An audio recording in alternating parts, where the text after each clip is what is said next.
दोस्तों SK electronics में आपका स्वागत है। दोस्तों कैसे हैं आप सभी? आशा करते हैं आप बहुत अच्छे होंगे। दोस्तों मेरे सामने जो झमेला देख रहे हैं आप, दोस्तों ये झमेले के काफ़ी ज़्यादा आप अच्छे पैसे कमा सकते हैं। ये क्या चीज़ है दोस्तों? ये 3 फेज़ की PCB है। 3 फेज़ जो हमारे AC होते हैं उसकी PCB है। इसको रिपेयर करना है हमें। रिपेयर करने से पहले दोस्तों ये जो वायरिंग हुई है इसकी वायरिंग के बारे में भी जानना होता है, क्योंकि अगर आपने वायरिंग गलत करके दे दी या वायरिंग कस्टमर ने गलत करे तो PCB नहीं चलेगी। जब तक इसका पूरा सिस्टम ना समझ लें आप, जब तक रिपेयर नहीं कर पाओगे। और मैं यही सिस्टम आज की वीडियो में समझाऊंगा। रिपेयर तब करेंगे, पहले आपको इस डायग्राम पे इसका पूरा एस्टिमेटिक समझाएंगे कैसे कैसे काम करता है 3 फेज का। और आप घर पे ही सिंगल फेज वाली लाइट में 3 फेज की AC की PCB कैसे चेक कर सकते हैं, ये इंपॉर्टेंट है, ठीक है ना। 3 फेज की PCB सिंगल फेज में आप कैसे चेक कर सकते हो, ये मेन है, बाकी और कुछ नहीं है। तो उसी चीज का हमने पूरा डायग्राम बनाए कि मान लीजिए सारे तार भी हटा के ले आए कस्टमर, तब भी आप एक एक तार जोड़ के दे दोगे, ये मेरी गारंटी है। तो चलिए वीडियो को शुरू कर रहा हूँ भाई। वीडियो काफी इंपॉर्टेंट है, इसे फुल वॉच कर लेना, क्योंकि अगर आपने ये वीडियो दोस्तों छोड़ दी या किसी तरह से मिस हो गई तो समझ जाओ दोस्तों 3 फेज की PCB आप कभी भी रिपेयर नहीं कर पाओगे, यानी कि आप फंसे ही रहोगे। तो देखिए दोस्तों, मैं यहाँ से स्टार्ट करता हूँ। अब आपको सारी चीज क्लियर करा दूंगा, सारे डाउट। जैसे कोई भी 3 फेज होता है, 3 फेज के साथ देखिए 3 फेज का मतलब है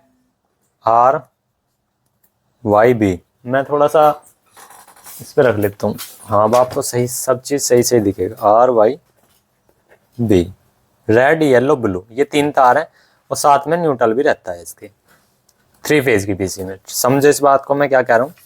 अब ये क्या होता है, ये जो वायर होते हैं ना, जो नॉर्मल पहले की PCB उनके लिए बता रहा हूँ।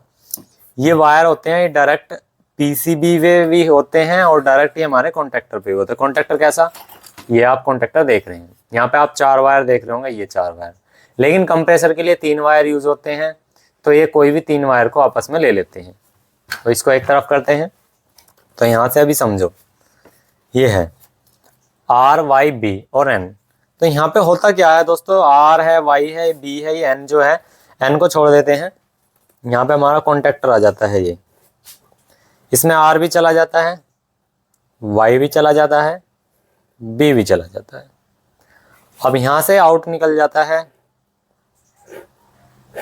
RYB, मतलब जैसे यहाँ पे आया ऐसे ही आउट निकल गया। और ये जाते हैं कंप्रेसर के ऊपर। अब आपके मन में डाउट आ गया होगा, जो पहले मतलब 3 फेज की PCB कर रहे होंगे, वो ये सोचेंगे कि यहाँ पे डायरेक्ट चला गया, अगर किसी वजह से एक फेज मिसिंग हो गया तो कंप्रेसर जल जाएगा। तो उसका भी समाधान है, अभी सभी चीज दिखाऊंगा, समझना। यह है कॉन्टेक्टर है, ठीक है, यानी कि ये हमारा कॉन्टेक्टर है। ये वायरिंग सिखा रहा हूँ। पहले RYB आया और कॉन्टेक्टर पे आया, कॉन्टेक्टर से डायरेक्ट कंप्रेसर पे चला गया, तीनों पे RYB पे, ठीक है, उसमें भी लिखा होता है RYB। तो कॉन्टेक्टर से गया। अब ये ऑन ऑफ का मैटर क्या है, PCB का मैटर क्या है, PCB का क्या मतलब है इसके अंदर। तो देखो, यहाँ हमारी PCB लगी होती है आउटडोर पे भी होती है। और मान लीजिए कि ये इंडोर PCB है, इंडोर PCB, आउटडोर PCB, ये आउटडोर PCB। अब ये चीज समझो क्या है।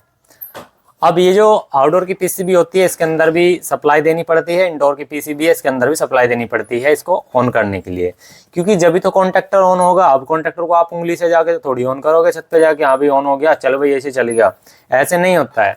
अब ये कॉन्टेक्टर होता है तो इसमें A1 A2 इस तरह से दोनों तरफ एक छोटे छोटे पॉइंट होते हैं। जैसे मैं दिखा देना चाहता हूँ आपको, ये देखो नीचे की तरफ A1 A2, ठीक है, ऐसे ही आपको दोनों तरफ मिलेंगे A1 A2, यानी कि यही पिन यहाँ भी रहेगी A1, मतलब A2 पे, A1 A1 पे।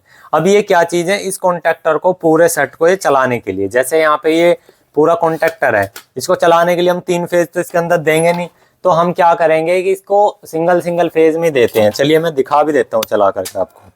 जैसे मैं यहाँ पे अभी इसको मेन लाइन दूंगा तो कॉन्टेक्टर की सारी पिनें आपस में टच हो जाएंगी नीचे जाकर। ये देखो A1 और A2 पे लाइन दी, तो यानी कि सारी पिन आपस में बाईपास हो गई। तो ये कॉन्टेक्टर का मैकेनिज्म समझ गए आप, A1 A2। अब यहाँ पे A2 भी सेम है, A1 भी सेम है, या तो आप इधर लाइन दे दो या आप इधर लाइन दे दो। अब ये होता क्या है दोस्तों, यहाँ से न्यूट्रल वाला पॉइंट हम समझते हैं।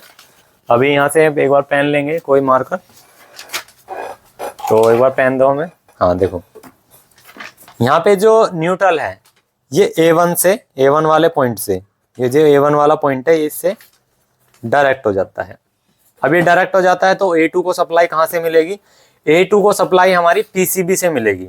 PCB जब चाहेगा इसको चलाएगा, PCB जब चाहेगा इसको बंद करेगा, क्योंकि जब आप इंडोर PCB से कमांड दोगे तभी तो आउटडोर चलेगा हमारा, वरना दोस्तों आउटडोर कहाँ से चल जाएगा।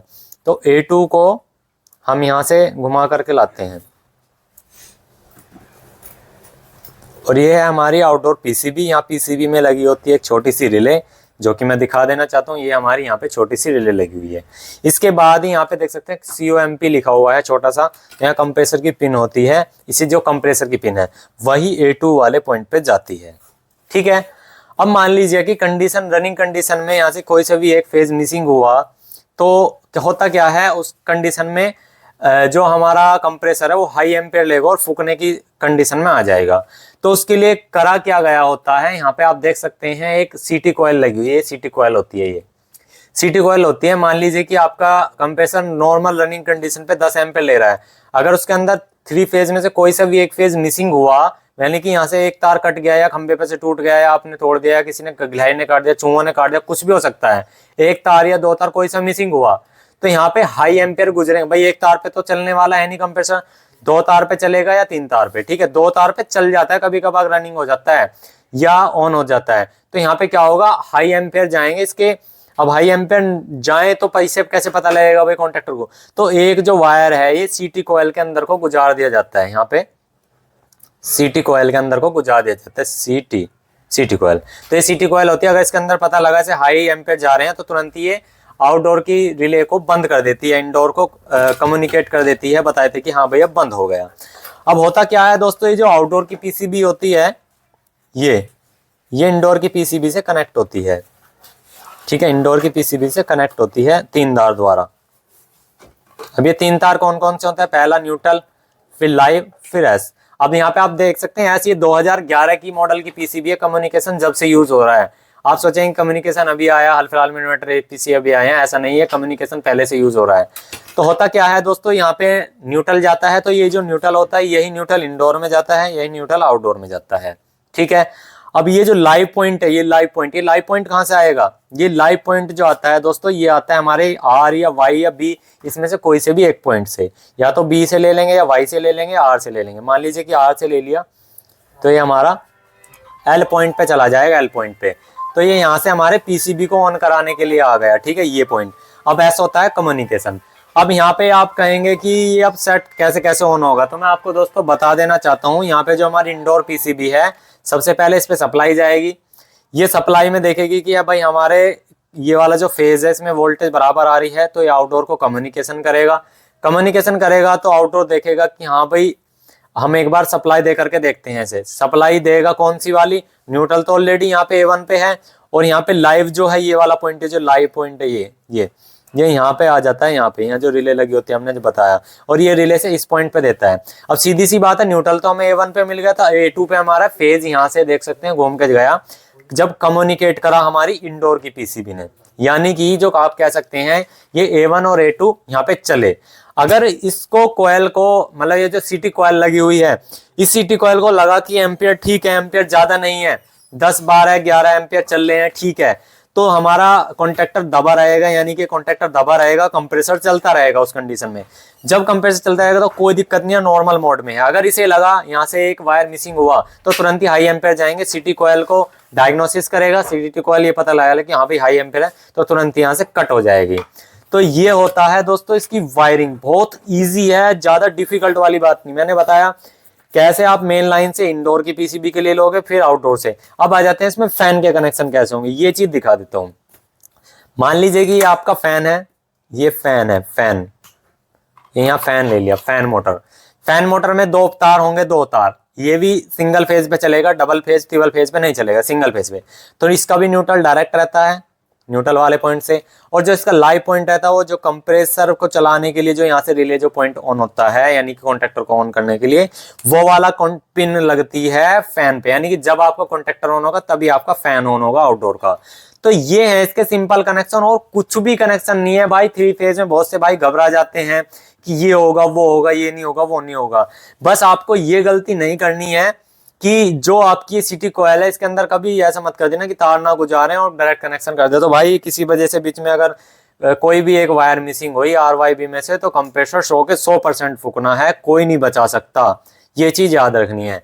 ऐसे ही यहाँ पे अब PCB में कोई भी कनेक्शन होगा तो आप उसे आसानी समझ सकते हैं। जैसे यहाँ पे N ये लिख रहा है, यहाँ न्यूट्रल देना है, यहाँ लाइव देनी है, यहाँ ऐसे लिखा हुआ कम्युनिकेशन देनी है। यहाँ पे कंप्रेसर की आउट यानी कि जो हमने कॉन्टेक्टर बताया, और यहाँ पे अपना ट्रांसफार्मर लगा हुआ है ये छोटा सा, वो इसे PCB को चलाने के लिए।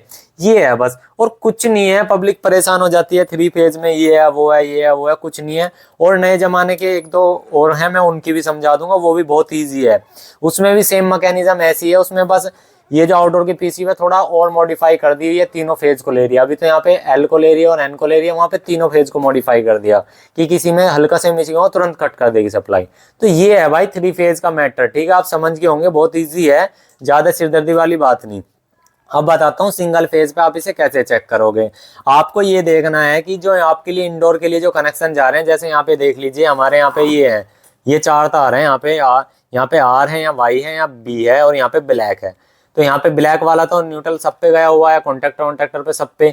अब यहाँ पे इन तीनों फेज में से इंडोर PCB पे कनेक्शन देखना कौन सा जा रहा है। तो आप देख सकते हैं इंडोर के लिए कनेक्शन ये गए हुए हैं, और ये वाला वायर आप देख सकते हैं, ये देखो, ये तो न्यूट्रल पे गया।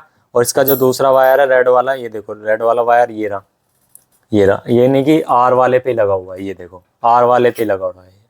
तो दोस्तों आप R वाले पॉइंट पे और N वाले पॉइंट पे लाइन दे करके आप कॉन्टेक्टर ऑन होने का इंतजार कर सकते हैं, और आपकी PCB चल जाएगी, यानी सिंगल फेज पे आपकी PCB चेक हो जाएगी। तो आई होप आपको दोस्तों वीडियो अच्छे तो एक लाइक कर देना, और मैंने इतनी मेहनत करके यार आपको फ्री में समझाया, नॉलेज ही, तो एक लाइक जरूर बनता है। कमेंट्स प्यारा से जरूर करना। Thank you for watching this video.